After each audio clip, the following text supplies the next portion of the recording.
అధిష్టానం ఎవరి పెట్టినా తప్పకుండా మనం గెలిపించుకోగలిగితేనే రేపు కార్యకర్తకు అన్యాయం జరిగితే పోలీస్ స్టేషన్లో అయినా సరే ఎక్కడైనా సరే ఇగో మనకు ఎంపీ ఉన్నాడు మనల్ని కాపాడుతారే ఒక మనోధైర్యం మనకు వస్తుంది.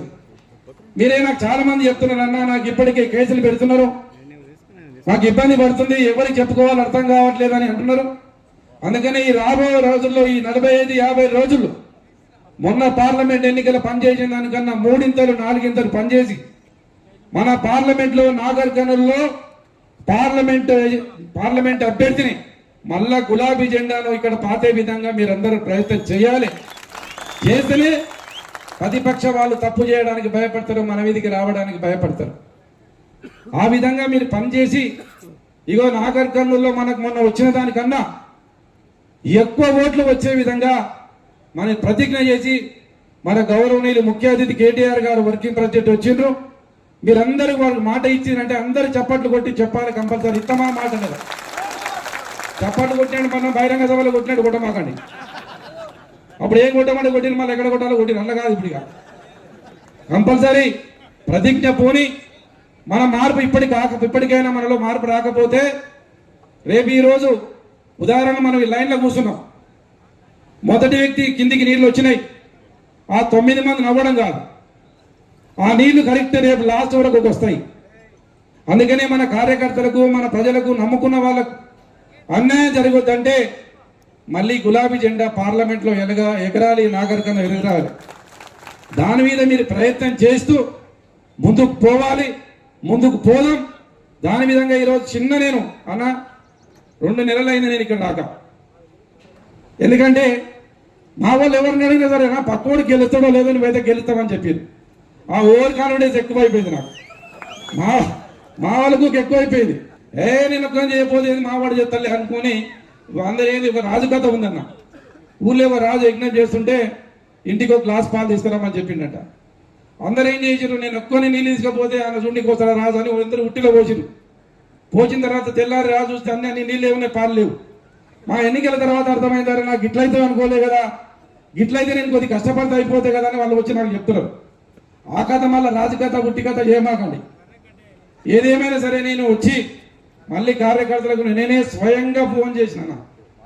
మా వాళ్ళు ఆ ఫోన్ ద్వారా ఉగ్గిరి మిక్కేస్తున్నారు. మా మర్రన్న నాకు ఫోన్ చేసిండా అని అనుకున్నా అని వచ్చి ఈరోజు ఒక చిన్న పిలుపుతోటి నేను మెసేజ్ పెట్టామని మెసేజ్ని పనిచేసిన. మెసేజ్ కాకుండా స్వయంగా నేను పైకాన్ శ్రీనివాసరావు గారు మా పార్టీ ప్రెసిడెంట్లు ఎంపీలు కూర్చొని ఊరికి 4-5 మందికి ఫోన్ చేసిన. వాళ్ళు ఓన్లీ కార్యకర్తలు మా సైన్యం వచ్చారు. ఇప్పటికీ ఇంతమంది వచ్చారన్న. ఈరోజు ఓన్లీ చెప్పిన పబ్లిక్ రావద్దు, సభ్యత ఉన్న నాయకుడు మాత్రమే రావాలి, హోదాలున్న వాళ్ళు మాత్రమే రావాలని చెప్పిన. ఇలా ఇంత పెద్ద సంఖ్యలో తరలివచ్చి నాకు మద్దతు పలికి మన వర్కింగ్ ప్రెసిడెంట్ గారికి ఒక మద్దతు పలికిన వచ్చిన మీ అందరికీ 5 మండలాలు టౌన్ నుంచి వచ్చిన మీ అందరికీ మరొకసారి నాకు తెలుసు మీరు నాకు నాయకులు గారు కార్యకర్తలు గారు ఎవరు మీరు నా కుటుంబ సభ్యులు మీరు. అందుకనే నా కుటుంబ సభ్యులందరికీ రాజకీయ నాయకుడు ఏమంటారు, నా కార్యకర్త అంటాడు, నాయకుడు అంటారు. కానీ నేను ఎప్పుడు మిమ్మల్ని అనలేదు. నాకన్నా పెద్ద అయితే అన్న అని పిలుస్తా, నాకన్నా చిన్న అయితే తమ్మి అని పిలుస్తా. నా అన్నదమ్ములందరికీ పేరు పేరున హృదయపూర్వకంగా ధన్యవాదాలు తెలియజేస్తూ పెద్దలు మన శేఖర్ ఏమైంది అవుతుందా, శేఖర్ అవుతుందా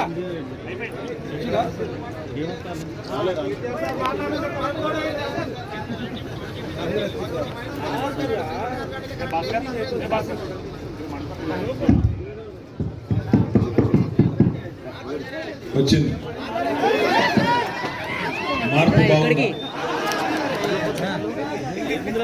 వాస్తవం ఏంటి అంటే నిజంగా కూడా మొదటి 14 ఏళ్ళు ఉద్యమంలో ఇదే దూకుడు ఇదే ఉత్సాహంతో 14 ఏళ్ల పాటు ఆనాడు కూడా కారు రై మరి 100 కిలోమీటర్ల స్పీడ్తోని ఉద్యమంలో ఉరికింది.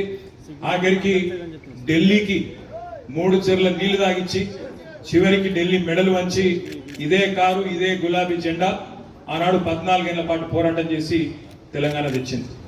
తెచ్చిన తర్వాత 10 ఏళ్ళు మళ్ళీ అదే జెట్ స్పీడ్ తో 100 కిలోమీటర్ల స్పీడ్ తో 10 ఏళ్ల పాటు ప్రభుత్వం వస్తే అభివృద్ధి సంక్షేమం అనే తాపత్రయంతో ప్రజలందరూ మనవారి అనే ఉద్దేశంతో 10 ఏళ్ల పాటు రైమని కారు అట్లే ఉరికింది.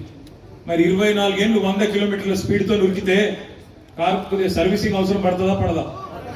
అందుకే ఇప్పుడు సర్వీసింగ్ పోయింది, అంతే, ఏమి కాలేదు, ఏం పెద్ద ఇబ్బంది ఏం కాలేదు.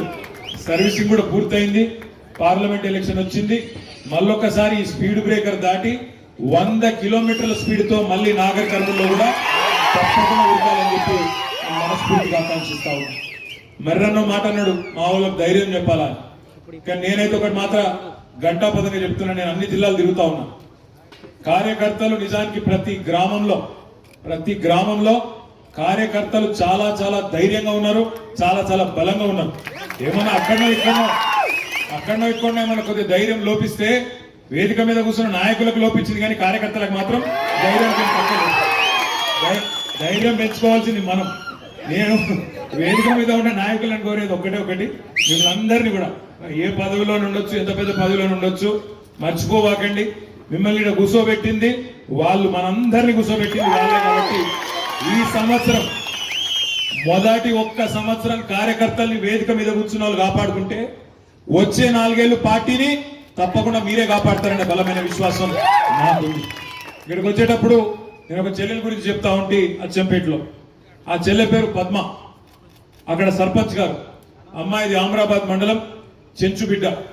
ఆ అమ్మాయిని బాలరాజు గారు పిలిచి మాట్లాడమ్మా అని చెప్పి మైక్ ఇస్తే ఎంత గొప్పగా మాట్లాడిందంటే నాకే ఆశ్చర్యం అనిపించింది. అమ్మాయి వయసు కూడా పెద్దది కాదు, 30 ఏళ్ళు 25 30 ఏళ్ళ మధ్యలో ఉంటుందేమో. అమ్మాయి వచ్చి నాకు చెప్పింది ఏంటంటే, అన్న మన వాళ్ళందరూ అంటున్నారు మనం ఓడిపోయినాం అంటున్నారు, మనం ఓడిపోలేదన్నా, తెలంగాణ తెచ్చినాడే మనం శాశ్వత విజయం సాధించినాం అనే మాట ఆ చెల్లెలు చెప్తా ఉంటే నా కళ్ళెంబడ నీళ్ళు తిరిగినాయి. ఎందుకంటే రాజకీయాల్లో ఈరోజు ఒక జీవితంలో ఒక దినంలో రోజు ఎట్లా అయితే చీకటై మళ్ళీ తెల్లారుతుందో అట్లే రాజకీయంలో కూడా అప్పుడప్పుడు గెలుస్తాం, అప్పుడప్పుడు ఓడిపోతాం. కానీ ఇవాళ ఆ చెల్లెలు చెప్పిన మాటలో ఒక నిగూఢమైన అర్థం ఉంది. తెలంగాణ వచ్చింది 2014లో, మీకు తెలుసు. తెలంగాణ వచ్చింది మొన్ననే కాబట్టి, మరి 3వ ఎలక్షనే కాబట్టి భవిష్యత్తులో ఎంతో మంది ముఖ్యమంత్రులు వస్తారు. కానీ ఒకటి మాత్రం చరిత్రలో దాచేస్తే దాగని సత్యం, తెలంగాణలో వచ్చిపోయే ముఖ్యమంత్రులు చాలా మంది ఉంటారు, కానీ తెలంగాణ తెచ్చిన ముఖ్యమంత్రి మాత్రం ఒకే ఒక్కడు, మన నాయకుడు కేసీఆర్. ఇవాళ రేవంత్ రెడ్డి అంటున్నాడు ఆనవాళ్ళు లేకుండా చేస్తా కేసీఆర్ అంటున్నాడు. ఆనవాళ్ళు లేకుండా చేస్తా, కేసీఆర్ మత్తుకు రాకుండా చేస్తా, గుర్తుకు రాకుండా చేస్తా, జనాలకు తెలంగాణలో మర్చిపోయేటట్టు చేస్తా అంటున్నాడు. నేను రేవంత్ రెడ్డికి చెప్పేది ఒకటే, తెలంగాణలో కేసీఆర్ గారి ఆనవాళ్ళు లేకుండా చేయాలంటే తెలంగాణ లేకుండా చేస్తేనే కేసీఆర్ ను మర్చిపోతారు తప్ప లేకపోతే చేయరు. మళ్ళా నువ్వు నీ పాత గురువు గారు ఏమైనా మాట్లాడుకొని తెలంగాణ తీసుకుపోయి ఆంధ్రాలో కలిపితే తప్ప తెలంగాణ ఉన్నంత కాలం, తెలంగాణ రాష్ట్రం ఉన్నంత కాలం కేసీఆర్ ను ఎవరు కూడా ఇక్కడ నుంచి తొలగించలేరు అనే మాటను రేవంత్ రెడ్డికి నేను గుర్తు చేస్తా ఉన్నాను. శశిధర్ రెడ్డి చెప్పినట్టు అప్పుడేమో అందరికీ అన్ని అన్నారు, ఇప్పుడేమో కొందరికే కొన్ని అంటున్నారు. నీకు బండి ఉంటే కట్టు, రేషన్ కార్డు లేకపోతే కట్టు, ఆధార్ కార్డు లేకపోతే కట్టు, నీ అలా కొత్త సన్నాయి నొక్కులు నొక్కుతా ఉన్నారు. కానీ ఖచ్చితంగా ఇది మాత్రం మనకు లభించిన ఒక మంచి అవకాశం. నాగర్ కర్నూలులో నిజంగా కూడా మేమెవరూ ఊహించలేదు. మర్రి జనార్దన్ రెడ్డి ఓడిపోతాడు అంటే మేమెవరం కలలో కూడా నిజానికి ఊహించలేదు. కలలో కూడా ఎవరైనా చెప్తే ఆ మాట నమ్మేది కాదు. ఎందుకంటే ఇక్కడికి వస్తున్నప్పుడు నేను అచ్చంపేట నుంచి కాంగ్రెస్ వాళ్ళది ఒక హోర్డింగ్ చూసిన. ఆ హోర్డింగ్ మీద రాసింది, కందనూలు అభివృద్ధి కాంగ్రెస్ తోనే సాధ్యమట. నవ్వాలన్నా ఏడవాలన్నా అర్థం కాలేదు. వాళ్ళ ముఖాలకు మన తెలంగాణ రాకముందు ఈ కందనూలులో కాంగ్రెస్ కి ఇదివరకు అవకాశం ఇవ్వలేదా? మనం ఎన్నోసార్లు ఇచ్చినాం. ఏం వీకినారు మరి అన్నాడు. ఈ రోజు ఇక్కడ కనబడే ఈ జిల్లా కేంద్రం చేసింది ఎవరు? నాగర్ కర్నూలు జిల్లా చేసింది ఎవరు? నాగర్ కర్నూలులో మెడికల్